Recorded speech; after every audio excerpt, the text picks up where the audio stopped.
নমস্কাৰ পুনৰবাৰ আপোনালোকৰ মাজলৈ আজি এটা বৰ জৰুৰী ভিডিঅ' লৈ আহিছোঁ। আপোনালোকে সকলোৱে চাব আৰু সকলোৱে শ্বেয়াৰ কৰিব, কমেণ্ট কৰিব। জৰুৰী ভিডিঅ' মানে সঁচাকৈ জৰুৰী। আপোনালোকৰ সকলোৰে চাগে সমস্যা হ'ব পাৰে, যিখিনি কেন্দ্ৰ একত্ৰীকৰণ কৰিছে সকলোৰে এই সমস্যাৰ সন্মুখীন হ'ব। বেছি সময় নাই, আহি আছে আপোনালোকে সন্মুখীন হ'বলগীয়া হ'ব পাৰে। সেয়েহে ভিডিঅ'টো মই বনাইছোঁ, আপোনালোকৰ সকলোৰে মতামত বিচাৰিছোঁ আৰু সকলোৱে এই ভিডিঅ'টো কমেণ্টসমূহ জনাব। কাৰণ আমাৰ কিছুমান সমস্যা আমি আপোনালোকৰ আগত আলোচনা যদি নকৰোঁ তেতিয়াহ'লে হয়তো বিপদত সকলোৱে পৰিব। সেয়েহে ভাবি মই ভিডিঅ'টো বনাইছোঁ। মানে আমাৰ কথা হ'ল, আমাৰ এইফালে মানে যিখিনি কেন্দ্ৰ একত্ৰীকৰণ কৰা হৈছিলে, সেই একত্ৰীকৰণ কৰা কেন্দ্ৰখিনিক আজি এমাহমানৰ আগত ইমিডিয়েট FRS কমপ্লিট কৰিবলৈ নিৰ্দেশ দিলে আৰু তেখেতসকলে অতি সোনকালে, মানে ইমান গৰম, ইমান বেছি প্ৰখৰ ৰ'দতো ঘৰে ঘৰে গৈ FRS কমপ্লিট কৰিলে। 100% FRS কাম হৈ গ'ল।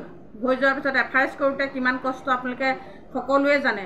এটা FRS কৰোঁতে কেতিয়াবা নেট যদি নাথাকে 1 ঘণ্টা লাগে আৰু কেতিয়াবা 2-3 দিন দৰকাৰ হৈ পৰে। আৰু যদি মোবাইল আৰু আধাৰ কাৰ্ডৰ লিংক সম্পূৰ্ণ ক্লিয়াৰ হৈ নাথাকে তেতিয়াতো ক'বই নালাগে, সেইটো কাম কেতিয়াও নহয়। তথাপিতো সেইখিনি নিজে অৰুণোদয় কেন্দ্ৰৰ যোগেদি কামখিনি আগবঢ়াই পেলাই FRS কমপ্লিট কৰাৰ পিছত এতিয়া ইমান এটা ডাঙৰ বিপদ আহিছে। সেইখিনি নিজৰ মোবাইলত পোষণ ট্ৰেকাৰৰ কাম সম্পূৰ্ণ কৰাৰ পিছত এতিয়া পোষণ ট্ৰেকাৰৰ যিখিনি আপোনালোকৰ হিতাধিকাৰী একত্ৰীকৰণ যিটো কেন্দ্ৰত কৰিছে, সেই কেন্দ্ৰৰ কৰ্মীগৰাকীলৈ ইতিমধ্যে ট্ৰেন্সফাৰ কৰিবলৈ, মাইগ্ৰেট কৰিবলৈ নিৰ্দেশ আহিছে। এইটো এটা কিমান ডাঙৰ সমস্যা হ'ব পাৰে আপোনালোকে অনুভৱ কৰিব লাগিব হয়তো, বা অনুভৱ কৰিছে, বা যিসকলে গম পাইছে এইটো এটা ভয়ংকৰ বিপদৰ সন্মুখীন হ'ব লগা হৈছে। আৰু যিসকলে এতিয়ালৈকে খবৰটো পোৱা নাই, আপোনালোকে এমালগেশ্যন কৰাসকলে গম পাব, সোনকালেই চাগে পাব। কাৰণ এটা অফিচত অহাৰ লগে লগে সমগ্ৰ অসমতে বিয়পি পৰিব। গতিকে এইটো এটা ভয়ংকৰ বিপদ নহয়নে? এগৰাকী মানুহে যেতিয়া তেল, নিমখ, দালি, চাউল বিভিন্ন সামগ্ৰীখিনি গোটাই পেলাই কামটো ভাত সাঁজ সম্পূৰ্ণকৈ খাবলৈ বহুত কষ্ট কৰিব লাগে। এসাঁজ ভাত খাবৰ কাৰণে ধৰি লৈছোঁ আমি। তেনেদৰে পোষণৰ কাম কৰিবলৈ হ'লে কিমান কষ্ট কৰি নিজৰ কেন্দ্ৰটোৰ এৰিয়াৰ বেনিফিচিয়াৰীখিনি 100% কমপ্লিট কৰাৰ পিছত যিদৰে ভাতকেইটা মুখৰ আগৰ পৰা কাঁহীখন লোকে টানি লৈ গুচি যায়, একদম সুলগুনি দি পেলাই যেতিয়া ভাত সাঁজ তৈয়াৰ কৰা হয় আৰু আনে মুখৰ আগৰ ভাত সাঁজ খাবলৈ টানি নিয়ে, তেনেকুৱা এটা পৰ্যায়ৰ পোষণ ট্ৰেকাৰটো হ'বলৈ গৈ আছে। মানে পোষণ ট্ৰেকাৰটো 100% কাম কৰাৰ পিছত এতিয়া বেলেগক বেনিফিচিয়াৰীখিনি আপোনালোকে কেনেকৈ দিব কওকচোন? দিলে যেনিবা, দিয়াৰ পিছত আপোনাৰ চাকৰিটোৰ ওপৰত আপোনাৰ কি ভৰসা থাকিব বাৰু? কৰ্মীগৰাকী চাকৰিটো কি লৈ জীয়াই থাকিব, কেনেকৈ জীয়াই থাকিব? সেই বেনিফিচিয়াৰীখিনি নহ'লে কৰ্মীগৰাকীয়ে কেনেকৈ চাকৰিটো কৰিব, কি লৈ পেলাই, কাক লৈ পেলাই চাকৰিটো কৰিব? গতিকে এইখিনি কথা আমি আলোচনা কৰিবই লাগিব। আলোচনা নকৰিলে প্ৰত্যেকগৰাকী কৰ্মীলৈ ভয়ংকৰ বিপদ নামি অহা নাইনে বাৰু? সেয়েহে আপোনালোকলৈ আগবঢ়াইছোঁ, এই এটা বৰ ডাঙৰ সমস্যা আহি পৰিছে। সেইকাৰণে আপোনালোকে প্ৰত্যেকে কমেণ্টখিনি জনাওকচোন। ইমান এটা ভয়ংকৰ বিপদ। কেন্দ্ৰতে 3টা কেন্দ্ৰ জাপি দিছে, জাপি দি পেলাই এগৰাকীলৈ গোটেই বেনিফিচিয়াৰীখিনি মানে ট্ৰেন্সফাৰ কৰিবৰ কাৰণে নিৰ্দেশ দিছে। গতিকে আমাৰ একদম বিৰাট ভয়ংকৰ সমস্যা আহি পৰিছে। এমালগেশ্যনটো 50% হৈছে, যদিও 50% হোৱা নাই, হয়তো 50% এমালগেশ্যন হৈছে। এমালগেশ্যন হোৱাৰ মানে পিছত কৰ্মীগৰাকী এটা ভয়ংকৰ সমস্যাৰ সন্মুখীন হ'বলৈ গৈ আছে। আৰু আজি বেনিফিচিয়াৰীখিনি দিবলগীয়া হৈছে, কালিলৈ তেখেতৰ গোটেই সৰ্বোচ্চ বস্তু দি দিবলগীয়া হ'ল।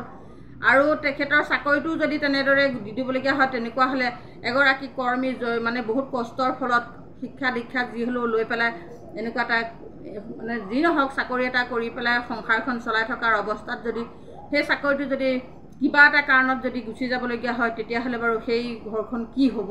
আমাৰ দৰে কৰ্মীগৰাকীৰ কি অৱস্থা হ'ব চাওকচোন। এইখিনিতে মই এটা আৰু কথা ক'ব বিচাৰিছোঁ, মোৰ মনত পৰিছে। তৰুলতা বৰা নামৰ এগৰাকী আমাৰ অংগনবাড়ী কৰ্মীয়ে ভিডিঅ' বনায়। তেখেতক মই ক'ব বিচাৰিছোঁ যে তেখেতে 1500 টকালৈ সন্তুষ্ট হৈছোঁ, 1500 টকালৈও সন্তুষ্ট হৈছোঁ, আমুক তামুক তামুক তামুক অলগা কিছুমান ভিডিঅ' বনাই আছে। তেখেতক ক'ব বিচাৰিছোঁ, আপুনি ধৰ্ণালৈ কেইদিন গৈছিলে? আপুনি কষ্ট কৰিবলৈ ওলাই গৈছেনে? নাই আপুনি ওপৰতে সন্তুষ্ট হৈছোঁ বুলি এনেই ভিউজৰ কাৰণে ভিডিঅ' বনাইছে? আপুনি সন্তুষ্ট হৈছে, হৈ থাকক। কৰ্মীসকল সন্তুষ্ট হোৱা নাই নহয়। আপুনি জানেনে নাজানে? বৰ্তমান বজাৰত 1500 টকাত কি পায়?